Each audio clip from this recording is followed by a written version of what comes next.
las lágrimas que lloraste. Solo tienes pena y tristeza, el futuro incierto espera. Puedes tener paz en la tormenta. Muchas veces yo me siento igual que tú.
buenos días.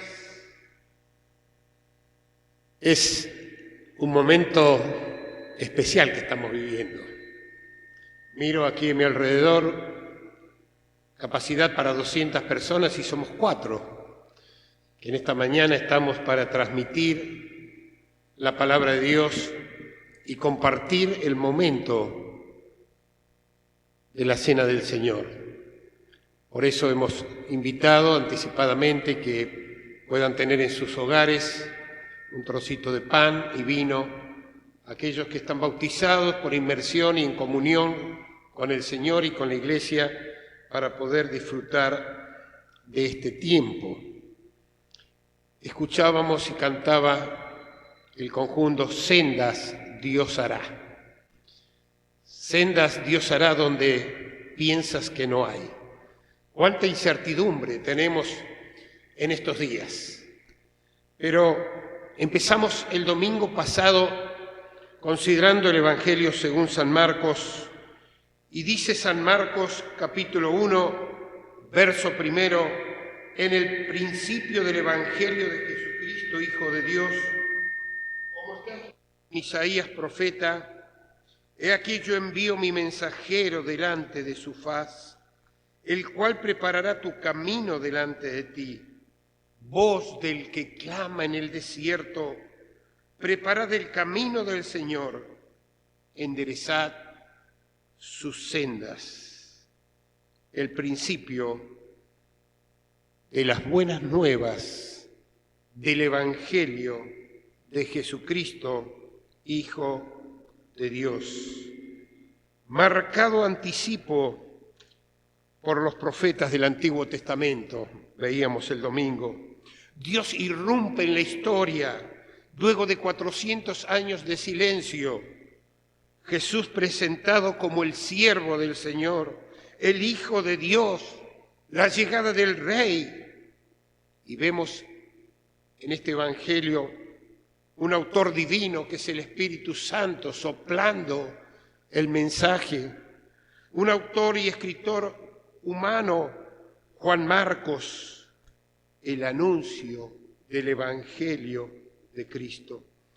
Vimos que es la noticia más extraordinaria, transformadora, bendita y alegre para la humanidad. El anuncio del Evangelio de Cristo, el tiempo se ha cumplido. Arrepentíos, arrepentíos y creed a las buenas noticias de Dios. Hoy vamos a ver el propósito de su venida, vamos a ver a Jesús como el Mesías vencedor. Quisiera remarcar que en este Evangelio hay un texto en el capítulo 10 de Marcos 10, les invito a que si tienen su Biblia a mano, lo leamos juntos.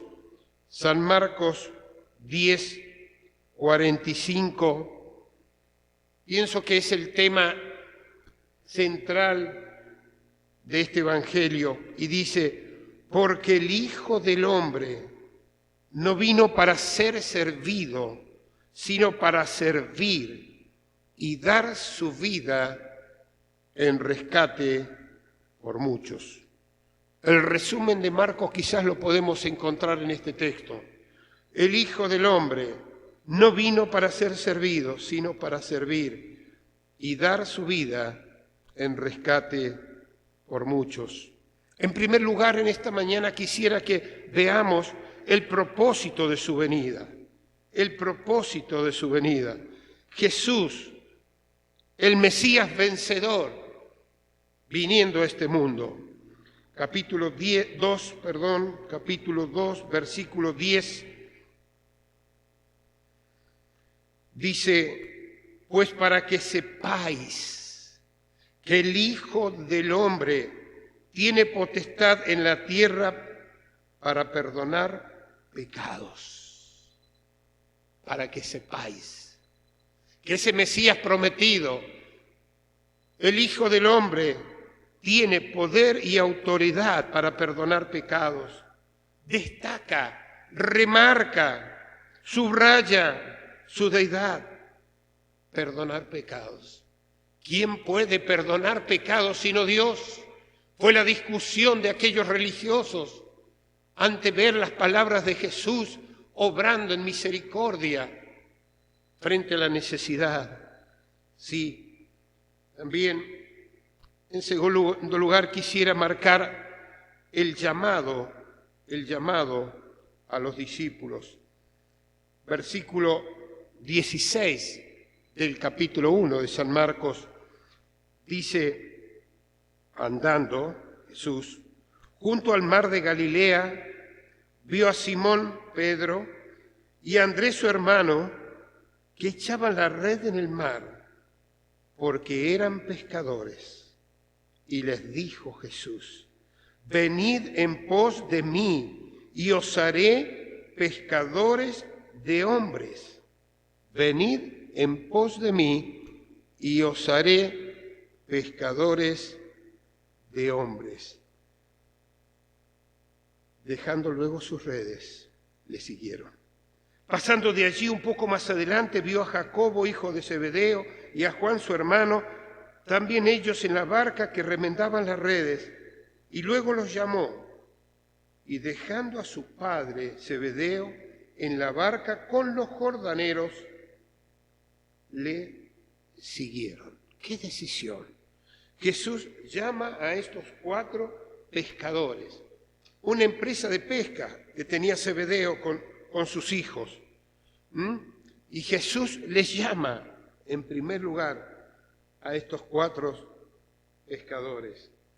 Y luego vemos que en San Marcos 3, versículo 13, que él hace un llamado. Hace un llamado a sus 12 seguidores, a sus 12 discípulos. Pero antes de ocuparnos de este llamado, vemos en el capítulo 2, versos 13 y 14, cómo llama a Leví. Y dice: después volvió a salir al mar, y toda la gente venía a él y les enseñaba. Y al pasar, vio a Leví, hijo de Alfeo, sentado al banco de los tributos públicos, y le dijo: sígueme. Y levantándose, le siguió. Y levantándose, Leví, aquel que estaba a cargo del banco de los públicos tributos, aquel que tenía aquel lugar, aquella responsabilidad, al escuchar la llamada soberana del Maestro, diciéndole: sígueme, se levantó y le siguió. Pero en Marcos capítulo 13, como mencionaba recién, verso 13, él está llamando a los 12. Y dice que en el versículo 13, después subió al monte y llamó así a los que quiso y vinieron a él.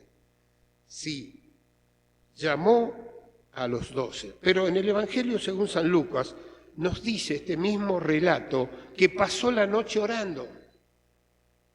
Jesús, Dios, pasó la noche orando antes de tomar la decisión y llamar para hacer lo que Él dijo. ¿Qué hizo? Llamó a los que Él quiso. Lo hizo en una libre voluntad. Los que Él quiso. Quizás si tú o yo tuviésemos la responsabilidad de elegir estas 12 personas para que estén con Él, para que cumplan el ministerio, para dejarles una responsabilidad tan grande, quizás no hubiéramos elegido a ellos. Pero el apóstol San Pablo en 1 Corintios 1:27 dice que lo necio del mundo y lo débil eligió y escogió Dios. Sí. Ahora también pensamos en la noche de la traición y Jesús dijo: no me elegisteis vosotros a mí, sino yo os elegí a vosotros para que vayáis y llevéis fruto, para que vayáis y llevéis fruto.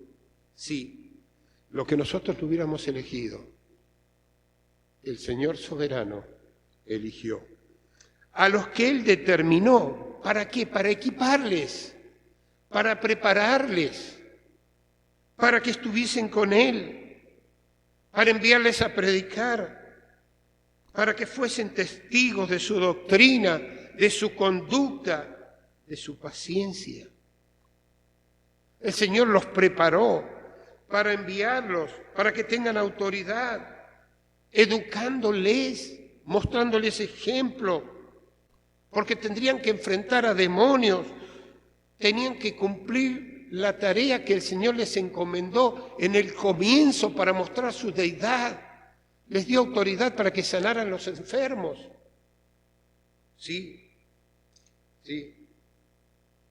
Veamos de este llamado y vemos que el Señor les dice en San Juan 13, en esto conocerán todos que sois mis discípulos. ¿En qué? En que os améis unos a otros. El Señor, con su ejemplo, con su autoridad, en ese momento de preparar a estos 12 hombres que ya nos vamos a dedicar un poquito a hablar sobre ellos y nombrarlos, en esto conocerán todos.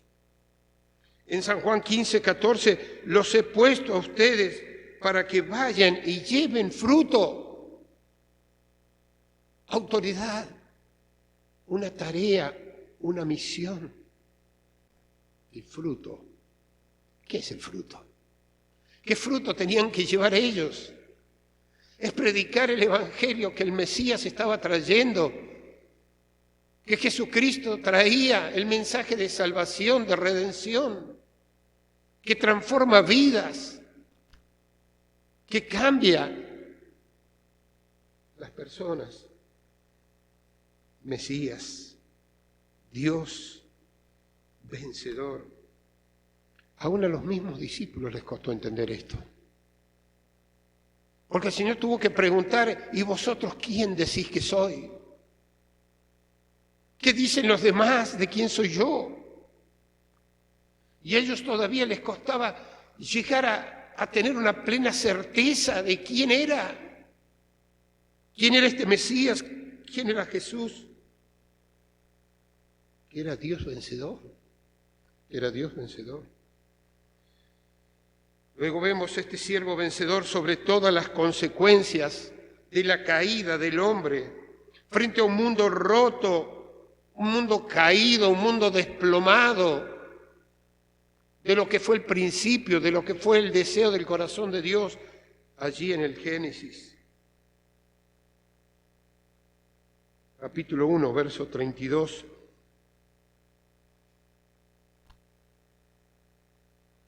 Cuando llegó la noche, luego que el sol se puso, le trajeron todos los que tenían enfermedades y a los endemoniados, y toda la ciudad se agolpó a la puerta y sanó a muchos que estaban enfermos de diversas enfermedades, y echó fuera muchos demonios, y no dejaba hablar a los demonios porque le conocían. Sí. ¿Por qué? ¿Qué había pasado? El apóstol Pablo en 2 Corintios dice que el Dios con minúscula, el Dios de este mundo cegó el entendimiento para que no les resplandezca la luz del Evangelio de Jesucristo. Y por eso, como consecuencia del pecado, de la caída, las enfermedades, el dominio de Satanás, la muerte. Pero ya en este primer capítulo vemos que comienza su ministerio Jesús, el Mesías, Dios hecho carne, y comienza sanando, mostrando su autoridad sobre la enfermedad, Luego le vemos actuando frente a los demonios, le vemos actuando frente a la muerte. Comienza su ministerio y en el versículo 29 del capítulo 1, en muchas Biblias tiene el título Jesús sana a la suegra de Pedro. Jesús sana a la suegra de Pedro.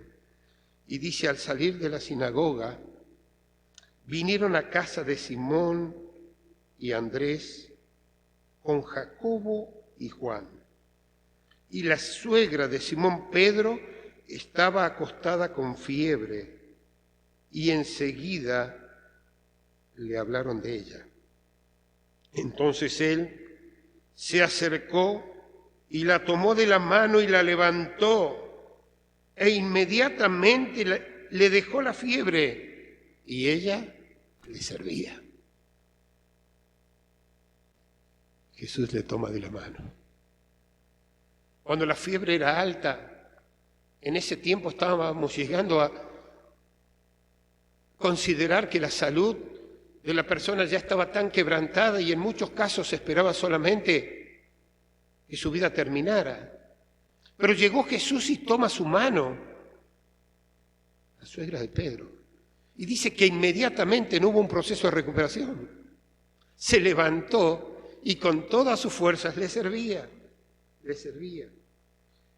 Y vemos en el versículo 33 que dice, en la ciudad que hizo, sanó a muchos.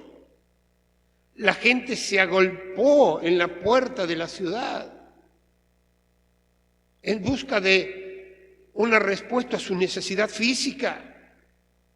Entendían que este Jesús de cual se hablaba y muchos comentaban tenía poder y tenía autoridad sobre la enfermedad. Y dice que Jesús sanó a muchos.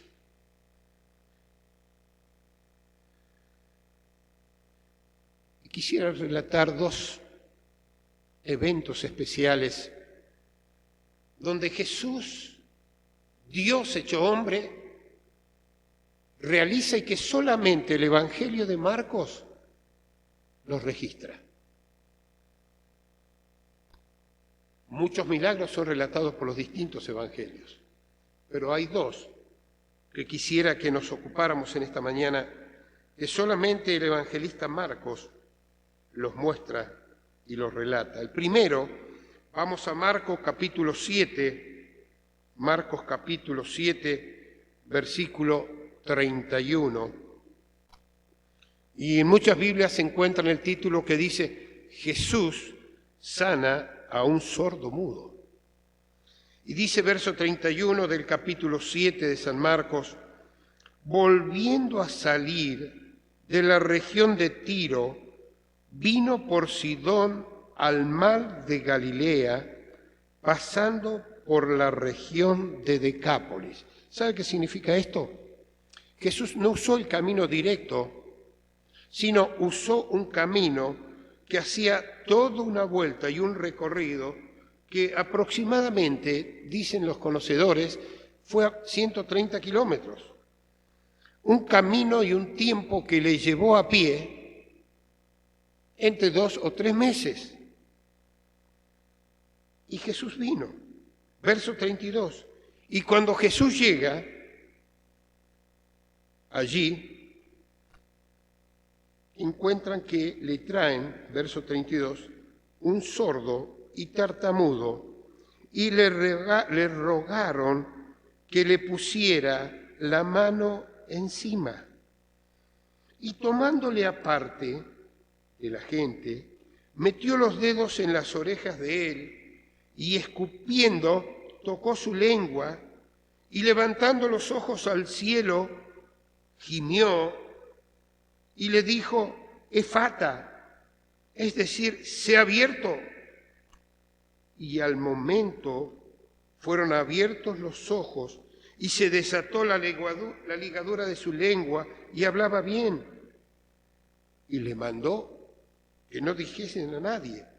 Pero cuanto más les mandaba, tanto más lo divulgaban. Y en gran manera se maravillaban diciendo, bien lo ha hecho. hace a los sordos oír y a los mudos hablar. Le muestra a Jesús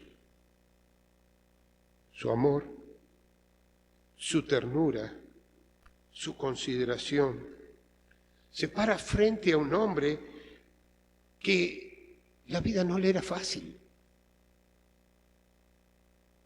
No poder escuchar y por lo tanto no poder hablar.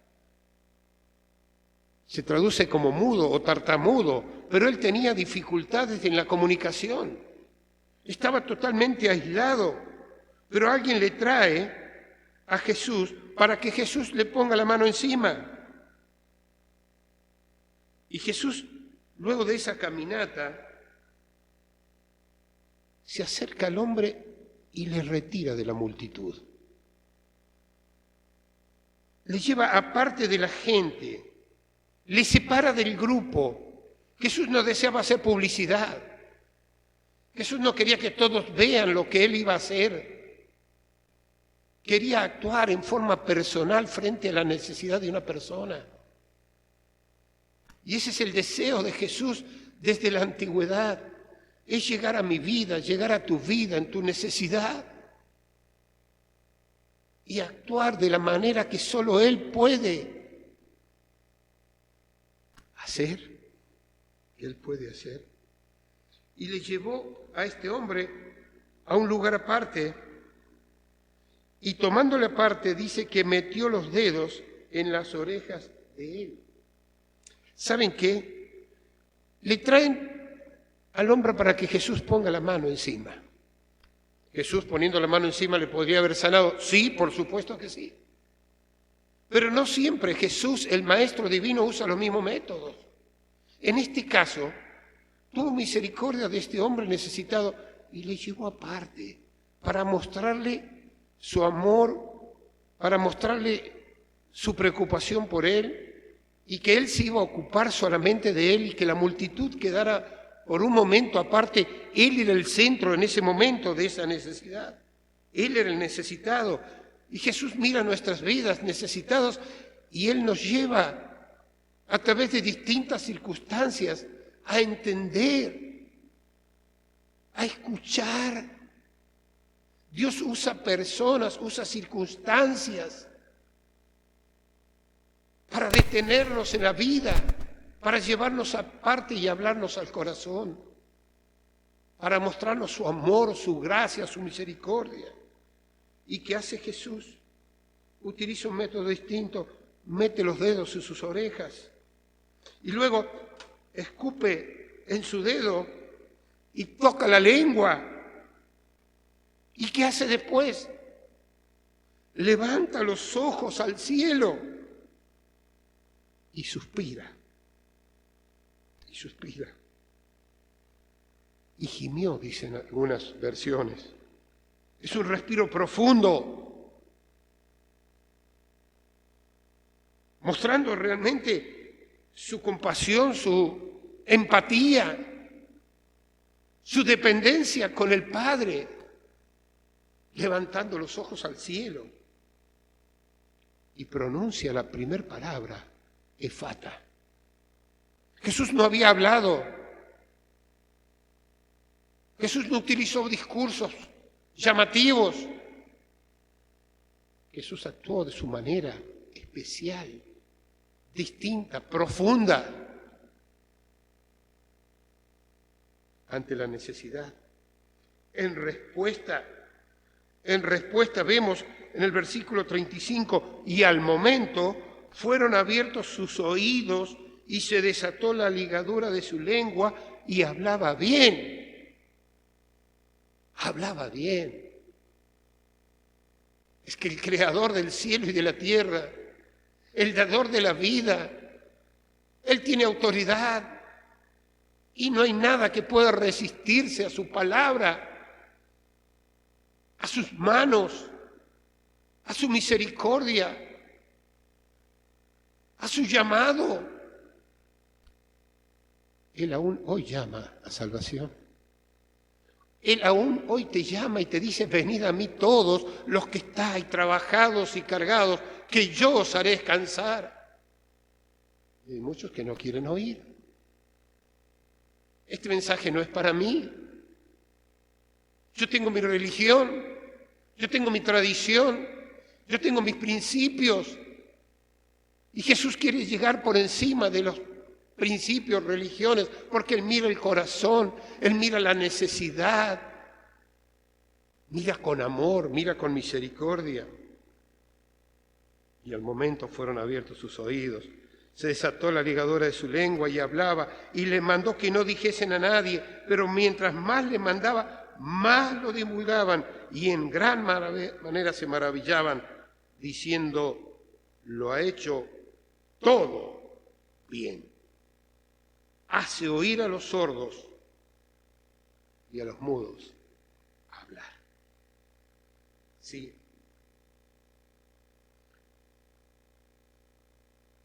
Primera reflexión en esta mañana. Hoy nosotros, ¿estamos dispuestos a escuchar? Las primeras palabras que este sordo escuchó fue Efata, sea abierto. Escuchó la manifestación del amor y del poder de Dios en Jesús, el Mesías, el Salvador del mundo. Él escuchó. Quizás escuchaste el mensaje de salvación, venid a mí todos. Quizás un día comprendiste tu pecado que te separaba de Dios y clamaste a Él por perdón. Y hoy disfrutas del perdón, de la paz, de la vida eterna, de saber que estamos en este mundo de paso y cuando nos toque partir, iremos a aquel lugar que Jesús preparó. Voy a preparar un lugar porque quiero que donde yo estoy, ustedes estén conmigo. Pero la pregunta es, ¿hay en nosotros gratitud? Aquellos que hemos sido limpiados, perdonados, salvados, ¿hay gratitud? Nos postramos y le decimos cada día, Señor, gracias, porque tenemos la certeza que cuando nuestros ojos se cierren, los abriremos en tu presencia. Somos agradecidos, agradecidos por las pequeñas cosas, por la salida del sol, por el aire que respiramos. Miren, en estos momentos cuántas personas están en una terapia intensiva atendidos por un respirador, sostenidos por un tubo de oxígeno que les ayuda a respirar. Y tú y yo, gracias a Dios, respiramos. Permite que salga el sol sobre los buenos y sobre los malos. Nos quejamos del encierro, nos quejamos de cuántas cosas. Pero hay gratitud en nuestro corazón. Nos levantamos por la mañana y decimos, Señor, gracias por este nuevo día. Gracias por tu gracia, por tu misericordia, por el sol, por el aire, por respirar. Porque pones alimentos en nuestra mesa, nos permites caminar, ¿cuántos no pueden caminar? Señor, gracias. Pero también la gran comisión, id y haced discípulos. ¿Cumplimos con esta responsabilidad? ¿Le contamos a quienes nos rodean que hay un Dios que les ama, que entregó a su Hijo Jesús para que muera en la cruz y castigó en Él mi pecado, el pecado de Él, y que la sangre que Cristo derramó en la cruz tiene poder para perdonar pecados y que Él tiene que clamar por perdón? Esa es la gran comisión que le dio a los 12. Es la gran comisión que le dio a los 12. Aquellos 12. La gran comisión. Sí. Hablando de ellos, de los 12 y de la gran comisión, Marcos capítulo 3,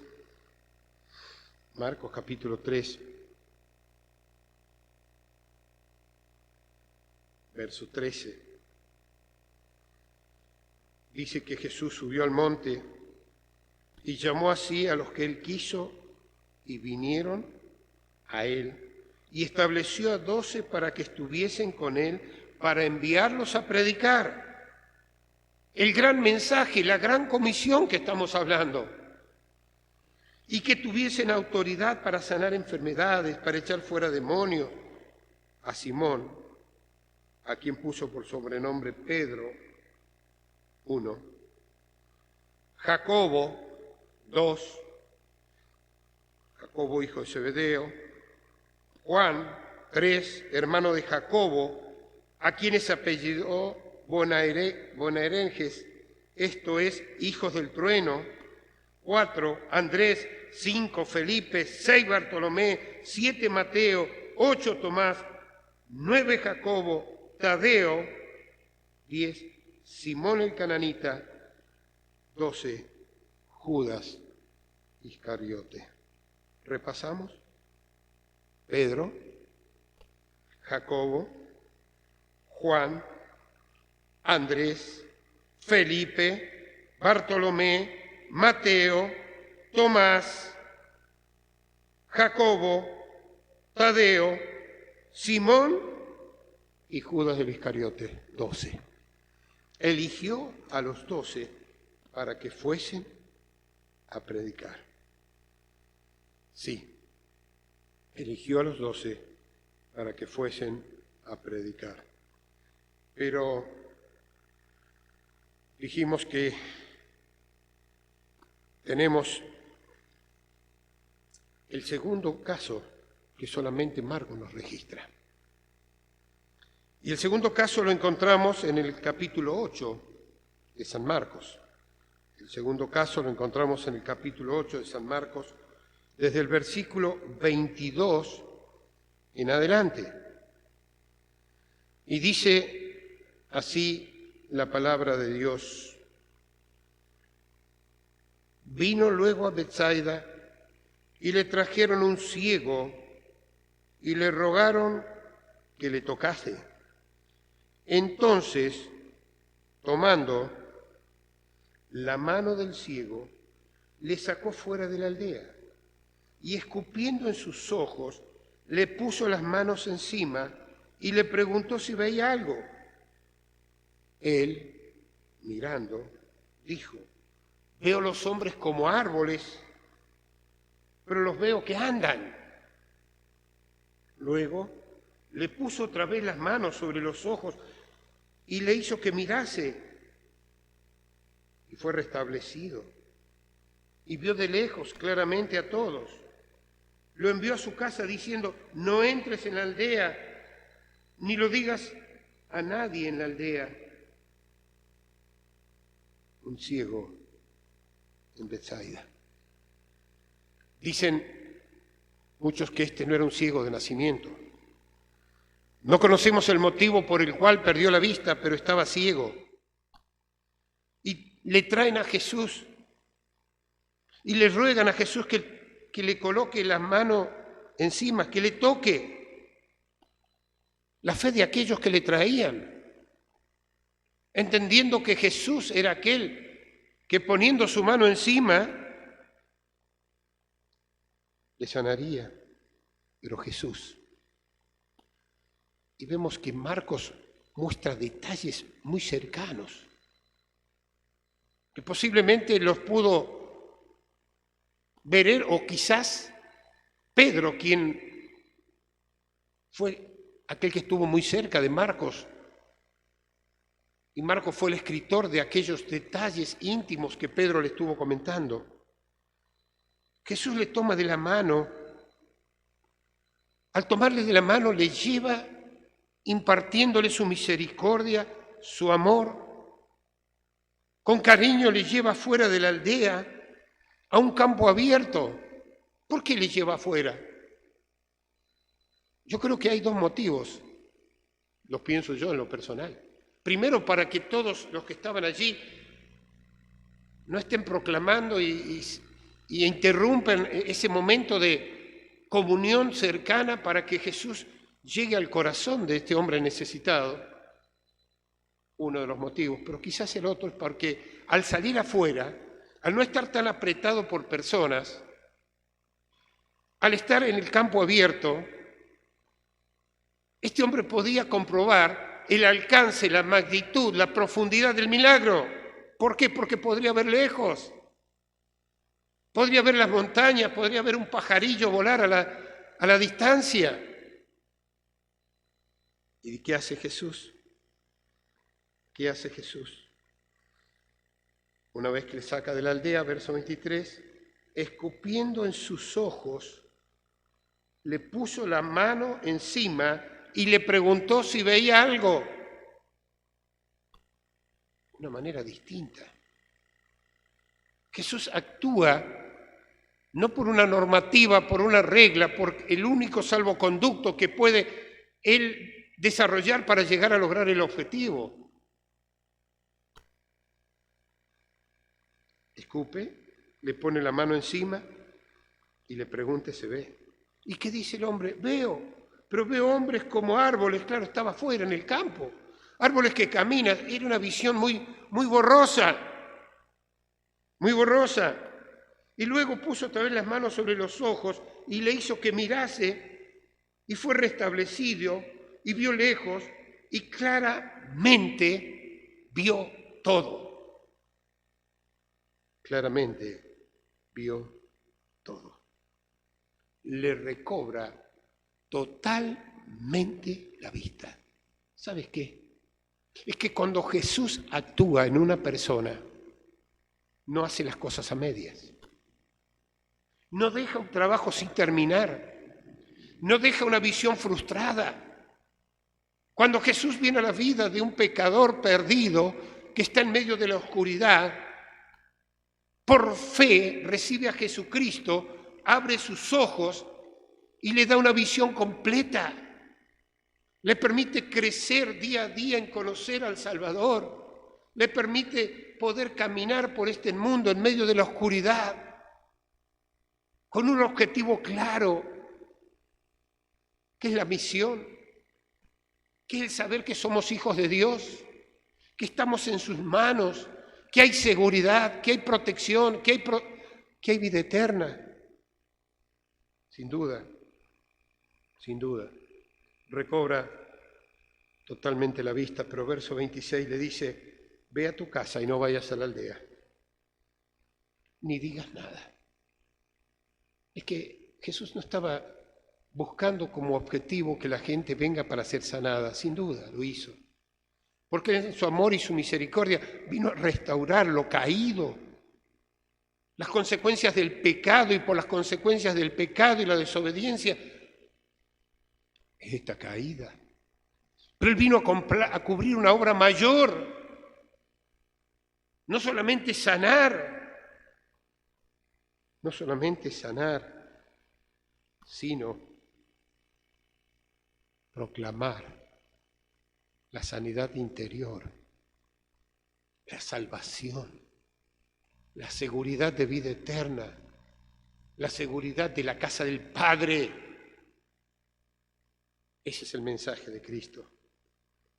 Pero en el versículo 27 del capítulo 8, y salieron Jesús y sus discípulos por las aldeas de Cesarea de Filipo, y en el camino preguntó a sus discípulos diciéndole, ¿qué dicen los hombres que soy yo? Ellos respondieron, uno Juan el Bautista, otros Elías, otros algunos de los profetas. Y entonces Jesús les dijo, ¿y vosotros? Habló al corazón de ellos. Buscó en ellos la respuesta de lo que ellos hasta ahí habían visto de su maestro, de quien les llamó, de quien les iba a dejar un encargo de una misión, de una gran comisión tan importante. ¿Y ustedes quién dicen que soy yo? Y respondiendo Pedro le dijo, tú eres el Cristo. ¿Quién eres? El Cristo. Tú eres el Cristo. En Mateo 16 dice el evangelista, bienaventurado Pedro, porque esto no te lo reveló carne ni sangre, sino mi Padre que está en los cielos. Pero Él les mandó que no dijesen esto todavía. Tú eres el Cristo. Tú eres el Cristo.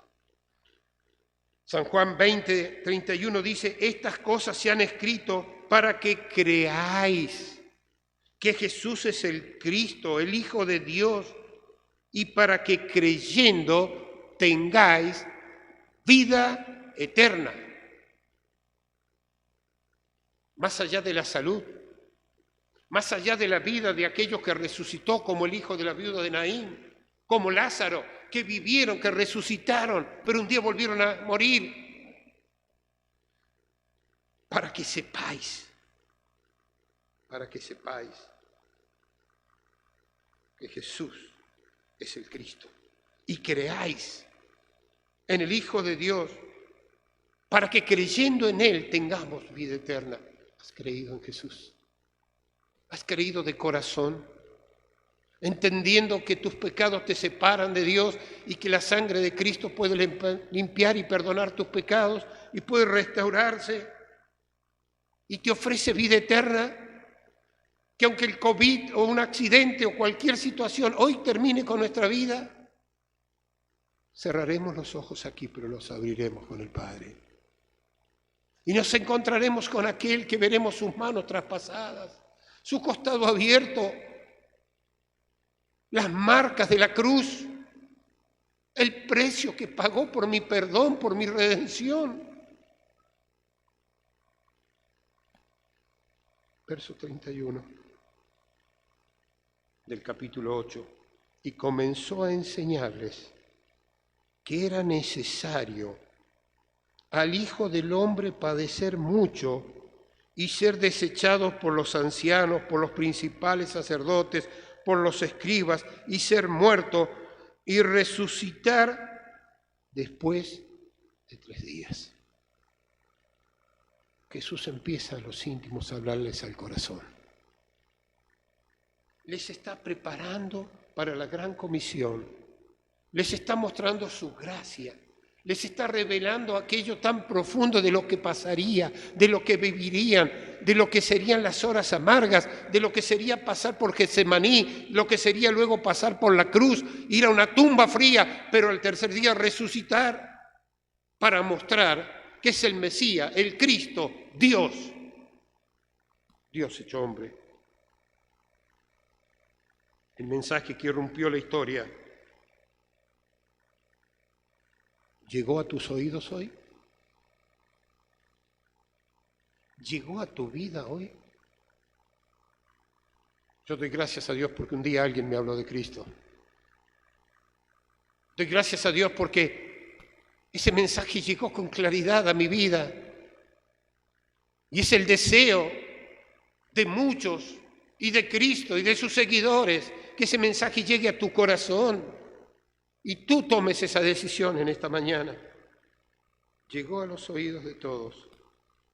Llegó a tu corazón. El Señor bendiga su palabra en esta mañana. Que este mensaje glorioso de que el Mesías llegó luego de ese tiempo de silencio, irrumpió en la historia para decir que es Dios, hecho hombre, Mesías, Redentor, Salvador, que hoy nos llama y nos invita a acercarnos a Él. Pero también, ¿saben qué? Antes de ir a la cruz le dijo a sus discípulos, venid, hagan memoria, así como yo les indico. Tomen el pan y cada vez que lo tomen, recuerden el precio pagado. Pero también tomen el vino como un símbolo. No es que el pan se transforme en el cuerpo de Cristo, ni el vino en la sangre, sino es un recordatorio porque somos débiles de mente y nos olvidamos de recordar y de agradecer. Te invito en esta mañana. Lo haremos aquí los 4, con el pan y el vino ya preparado en la copita especial. Que en tu casa, si estás en comunión con el Señor, si tus pecados fueron perdonados, si la sangre de Cristo te limpió y si en obediencia te bautizaste como se bautizó Jesús, como se bautizó el eunuco por Felipe, que tenemos en la Biblia el relato, un bautismo por inmersión. Si obedeciste con este bautismo, toma el pan, toma la copa y recuerda la obra de Cristo. Señor, gracias por este tiempo. Señor, te alabamos por tu palabra. Te damos gracias por el mensaje tan claro que has dejado para nuestra vida. Permítenos seguir en tu presencia para hacer memoria de esta obra. Bendice cada hogar, para que en cada hogar, con certidumbre, con temor, con reverencia, se pueda tomar el pan y la copa y disfrutar de este momento de comunión. Oramos en el nombre de Jesús. Amén.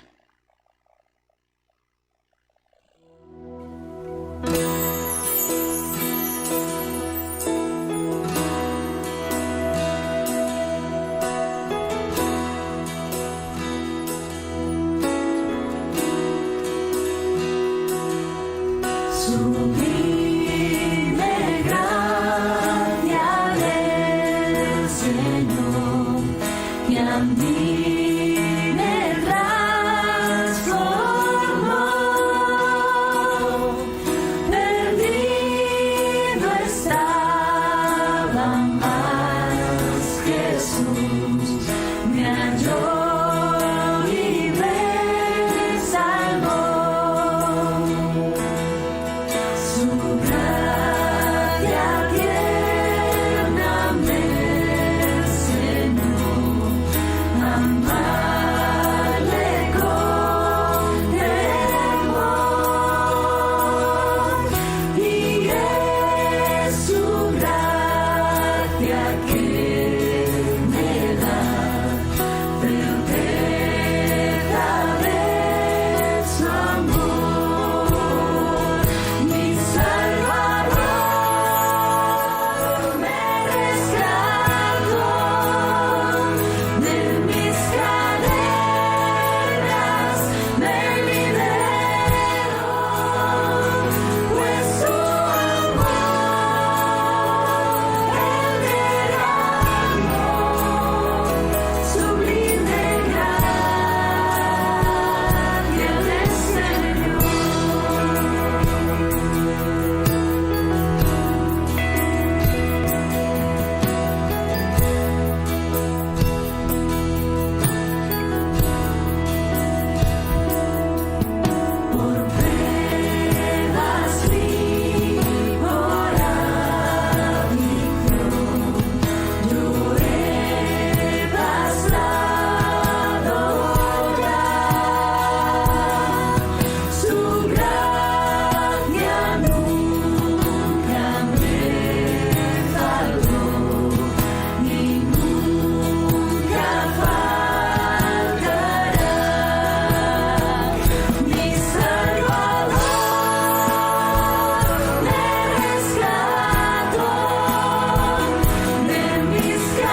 Muy buen día, queridos hermanos.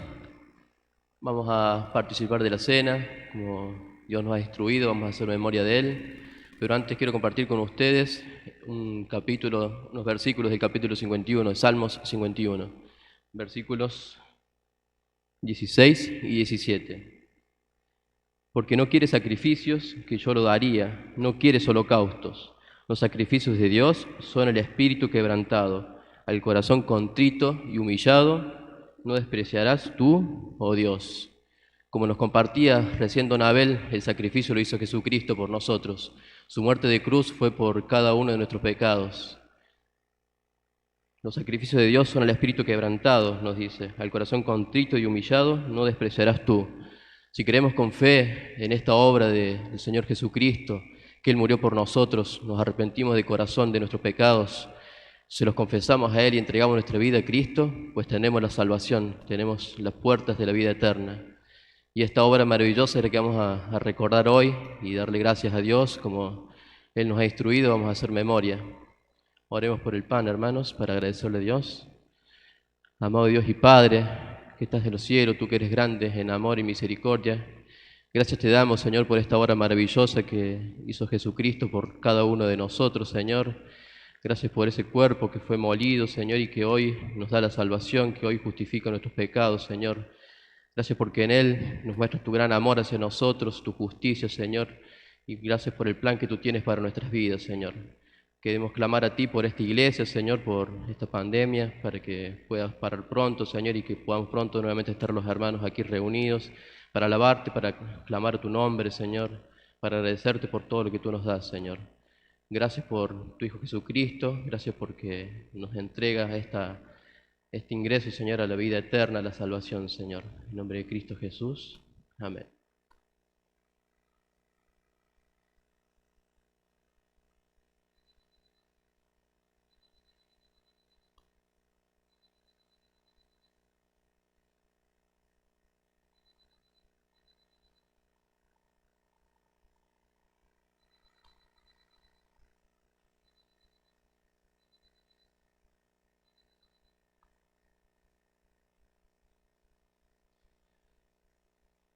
Señor Dios Padre, seguimos en tu presencia, Señor, y queremos hacer memoria de esta sangre que fue derramada por nosotros, Señor, para limpiar nuestros pecados, Señor. Gracias por tu amor infinito, por tu gran misericordia, Señor.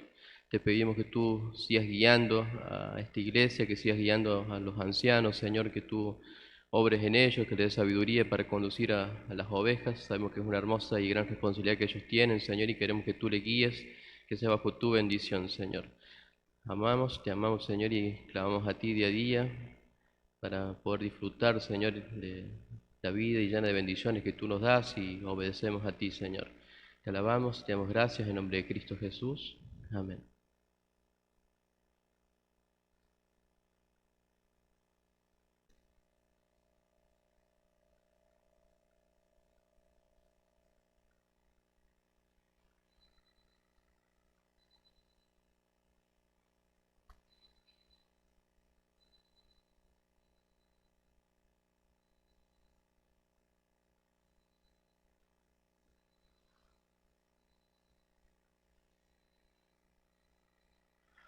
Muy bien, estamos llegando al final de esta reunión. Damos gracias a Dios una vez más porque nos permite hacerlo. Hay motivos de oraciones, ya son públicos, ya se han informado a través del grupo de la iglesia. Yo quiero agregar que oremos por Abel para que este mensaje que Dios le ha puesto en el corazón llegue a las personas y transforme. Vamos a seguir el domingo que viene Abel con el estudio de Marcos. Y nos dejamos en las manos de Dios en este domingo para que podamos disfrutarlo en familia. Que tenga todas las reuniones, todas las actividades de la iglesia van a estar cerradas. Sabemos las restricciones, sabemos todo lo que ya ha sido informado por las autoridades, así que como iglesia nos acatamos a esas órdenes y nos quedamos hasta que haya nuevos avisos. Así que de esta forma llegamos al final.